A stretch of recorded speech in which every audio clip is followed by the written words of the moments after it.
ఈరోజు human life అనేది కంప్లీట్‌గా అన్‌ప్రెడిక్టబుల్‌గా మారిపోయింది. రీసెంట్ టైమ్స్‌లో జరిగిన సంఘటనలు కర్నూలు బస్ యాక్సిడెంట్స్ కానివ్వండి, దాదాపుగా 25 మంది చనిపోయారు. మొత్తం బస్సు కాలి బూడిదయిపోయింది. 2 రోజుల కింద జరిగిన హైదరాబాద్ బీజాపూర్ హైవేలో జరిగిన యాక్సిడెంట్ దాదాపుగా 19 మంది చనిపోయారు. అండ్ నిన్న ఛత్తీస్‌గఢ్‌లో జరిగినటువంటి ట్రైన్ యాక్సిడెంట్‌లో 8 మందికి పైన చనిపోయారంట. అసలు కంప్లీట్‌గా హ్యూమన్ లైఫ్ అనేది ఒక అన్‌ప్రెడిక్టబుల్ అయిపోయింది.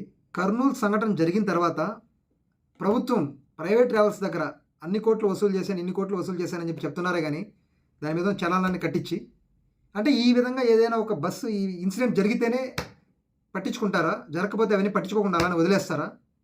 ఈరోజు మనం చూస్తున్నాం. బైకుల దగ్గర చలానాలు కట్టిస్తున్నారు.